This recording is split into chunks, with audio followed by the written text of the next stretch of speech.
प्रभु तेरी वाणी जीवन की रोटी, नैनों की ज्योति अंधेरा मिटाती।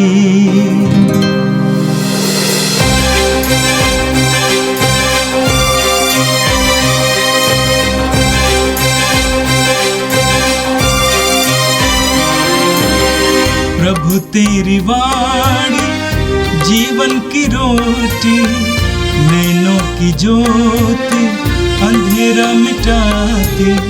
प्रभु तेरी वाणी जीवन की रोटी, नैनों की ज्योति अंधेरा मिटाती। वाणी वाणी वाणी वाणी वाणी पवित्र है, शाश्वत है, जीवन का मन्ना है। 5 जून सोमवार। पहला पाठ तोबित का ग्रंथ, अध्याय 1 पद संख्या 1 से 2 और अध्याय 2 पद संख्या 1 से 9। नफ्ताली वंश और नगर का तोबित अस्सरियों के राजा सलमन एसर के राजकाल में बंदी बनकर निर्वासित किया गया, परंतु उसने सत्य का मार्ग नहीं छोड़ा। प्रभु के पर्व के दिन जब तोबित के घर में उत्तम भोजन की तैयारी हुई, तो उसने अपने पुत्र से कहा, जाओ हमारे वंश के कुछ प्रभु भक्तों को ले आओ, जिससे वे हमारे साथ भोजन करें। वह गया और लौटकर बोला कि एक इस्राएली की हत्या गला घोंटकर की गई है और वह बाजार में पड़ा हुआ है। तोबित तुरंत उठकर खड़ा हुआ और अपना भोजन छोड़कर शव के पास पहुंचा। उसने उसे उठा लिया और सूर्यास्त के बाद दफनाने के लिए छिपे छिपे अपने घर ले गया। शव को छिपाने के बाद उसने उदास और भयभीत होकर भोजन किया। उसे नबी आमोस के मुख से निकली प्रभु की वाणी याद आई, तुम्हारे पर्व के दिन विलाप और दुख में परिणत हो जाएंगे। सूर्यास्त के बाद वह उस शव को दफनाने गया। उसके सभी पड़ोसी यह कहते हुए उसे रोकना चाहते थे, इस काम के कारण आपको पहले ही भी प्राणदंड मिला था और आप मरते मरते बचे थे, तब भी आप फिर मुर्दों को क्यों दफनाते हैं? किंतु तोबित राजा की अपेक्षा ईश्वर पर अधिक श्रद्धा रखता था, इसलिए वह मरे हुए लोगों के शव ले जाकर अपने घर में छिपाता और आधी रात को उन्हें दफनाता था। यह प्रभु की वाणी है। संत मार्कुस के अनुसार पवित्र सुसमाचार अध्याय 12 वाक्य 1 से 12 तक। वह लोगों को दृष्टांतों में शिक्षा देने लगे।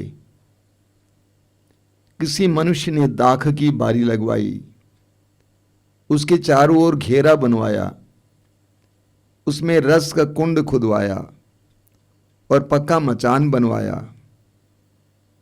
तब उसे आसामियों को पट्टे पर देकर वह परदेश चला गया। समय आने पर उसने दाखबारी की फसल का हिस्सा वसूल करने के लिए आसामियों के पास एक नौकर को भेजा। आसामियों ने नौकर को पकड़कर मारा पीटा और खाली हाथ लौटा दिया। उसने एक दूसरे नौकर को भेजा। उन्होंने उसका सिर फोड़ दिया और उसे अपमानित किया। उसने एक और नौकर को भेजा। उन्होंने उसे मार डाला। इसके बाद उसने और बहुत से नौकरों को भेजा। उन्होंने उनमें से कुछ लोगों को पीटा और कुछ को मार डाला। अब उसके पास एक ही बच गया, उसका परम प्रिय पुत्र। अंत में उसने यह सोचकर उसे उनके पास भेजा कि वे मेरे पुत्र का आदर करेंगे। किंतु उन असामियों ने आपस में कहा, ये तो उत्तराधिकारी है, चलो हम इसे मार डालें और इसकी विरासत हमारी ही हो जाएगी। उन्होंने उसे पकड़कर मार डाला और दाखबारी के बाहर फेंक दिया। दाखबारी का स्वामी क्या करेगा? वह आकर उन असामियों का सर्वनाश करेगा और अपनी दाखबारी दूसरों को सौंप देगा। क्या तुम लोगों ने धर्म ग्रंथ में यह नहीं पढ़ा? कारीगरों ने जिस पत्थर को बेकार समझकर निकाल दिया था, वही कोने का पत्थर बन गया है। यह प्रभु का कार्य है, यह हमारी दृष्टि में अपूर्व है। वे समझ गए कि ईसा का यह दृष्टांत हमारे ही विषय में है और उन्हें गिरफ्तार करने का उपाय ढूंढने लगे, किंतु वे जनता से डरते थे और उन्हें छोड़कर चले गए। यह प्रभु का दिव्य सुसमाचार है। ख्रिस्त प्रभु की जय। मेरे प्रिय भाई और बहनों, आज का पहला पाठ तोबीत के ग्रंथ से लिया गया था।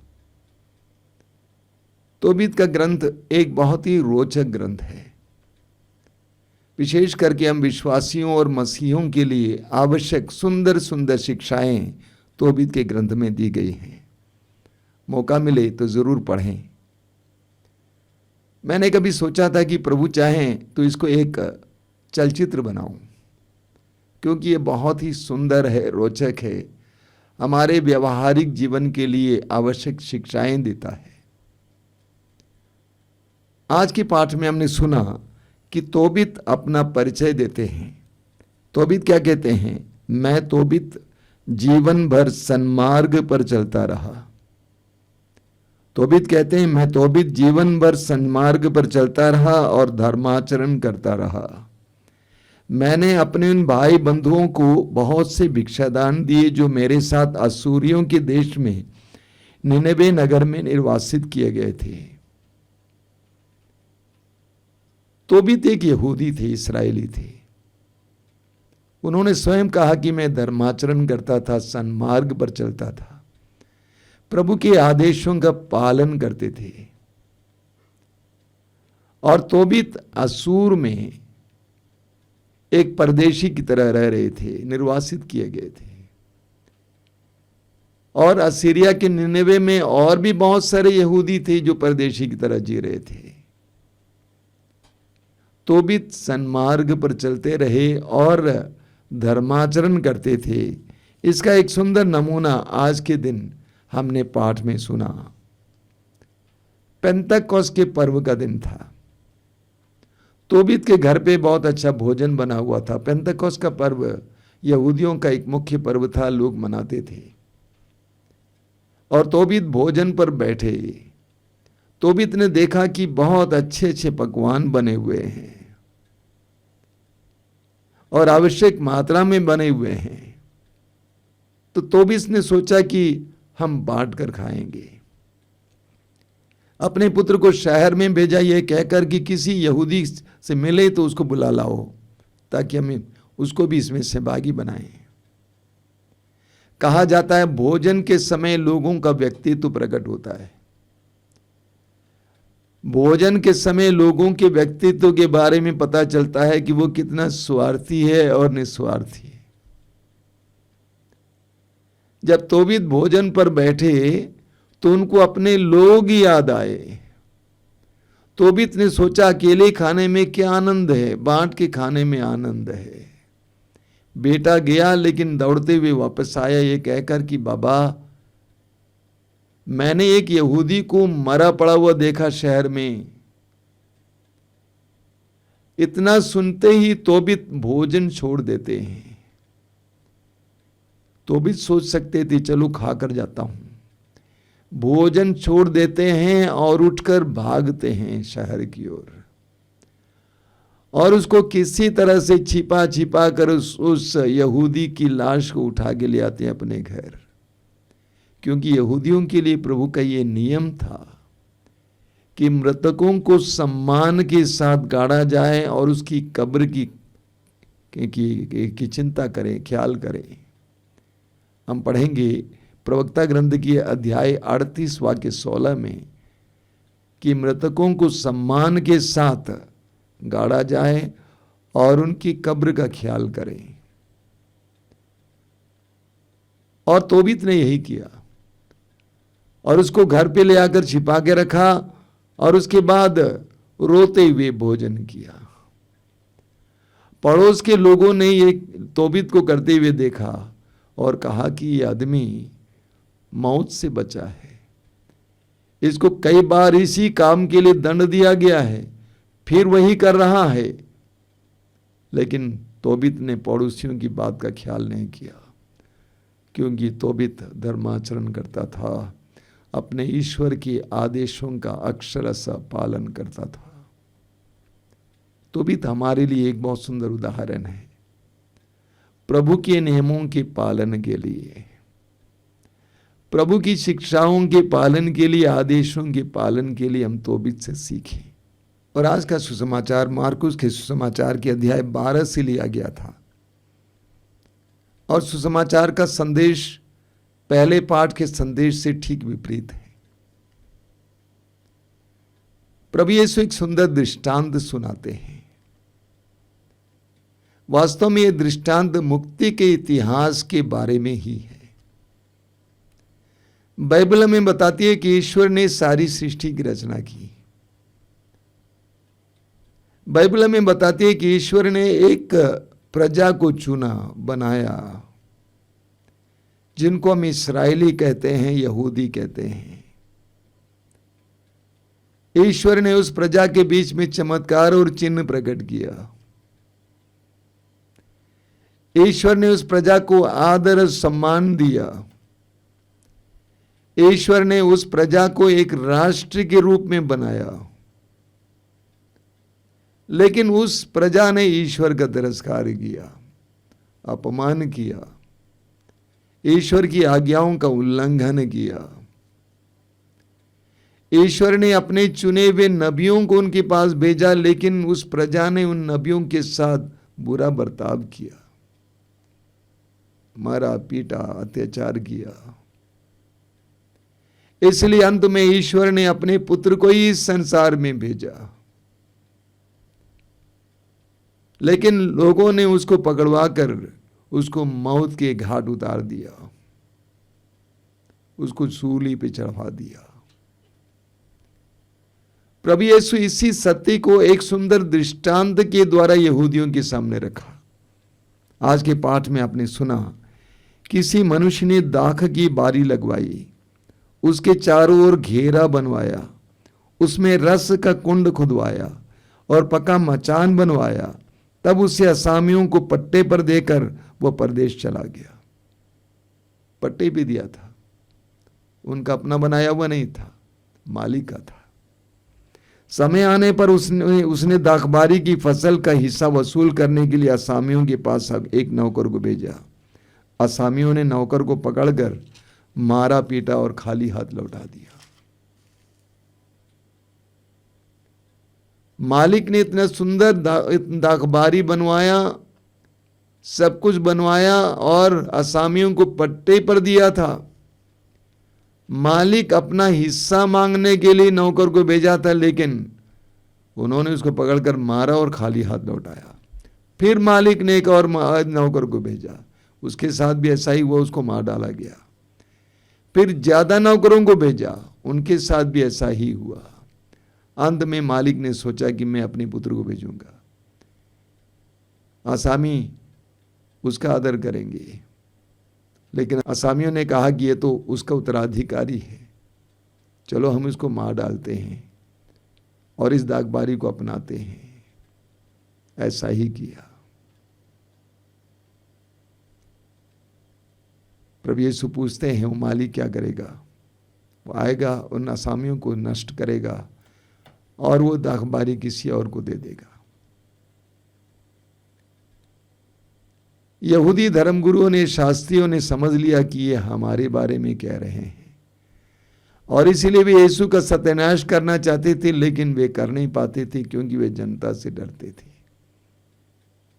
मेरे प्रिय भाई और बहनों, लगता है कभी कभी ये दृष्टांत हमारे जीवन में भी दोहराया जाता है।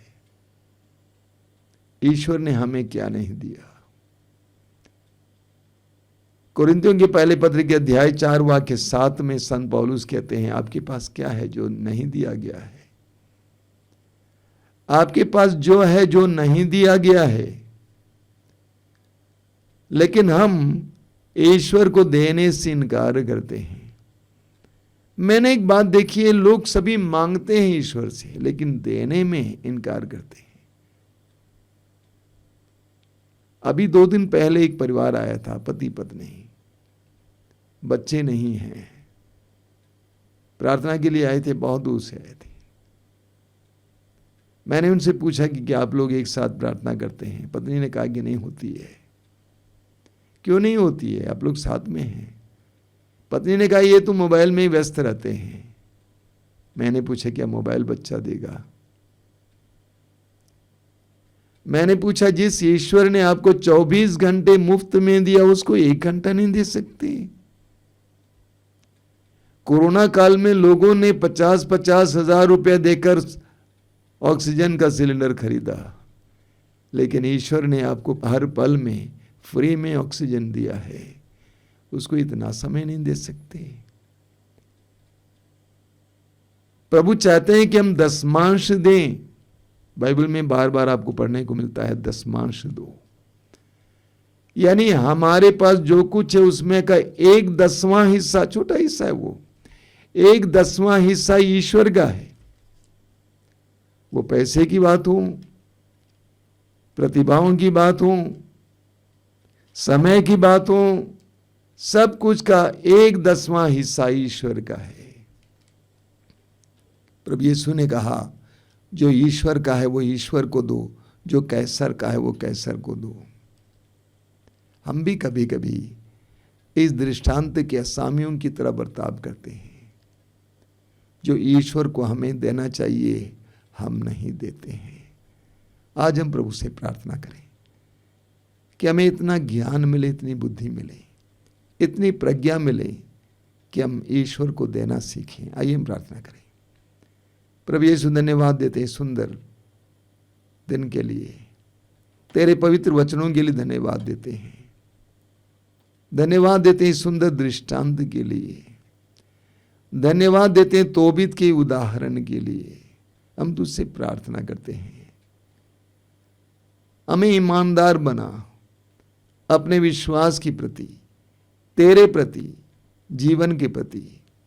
ए प्रभु यीशु इन वचनों को सुनने वाले मेरे भाई बहनों को आशीर्वाद दे। तेरा पवित्र हाथ उन पर रहे, तेरे संरक्षण का हाथ, सुरक्षा का हाथ हमारी प्रार्थनाओं को सुन ले। आमीन। प्रभु तेरी वाणी जीवन की रोटी, नैनों की ज्योति अंधेरा मिटाती।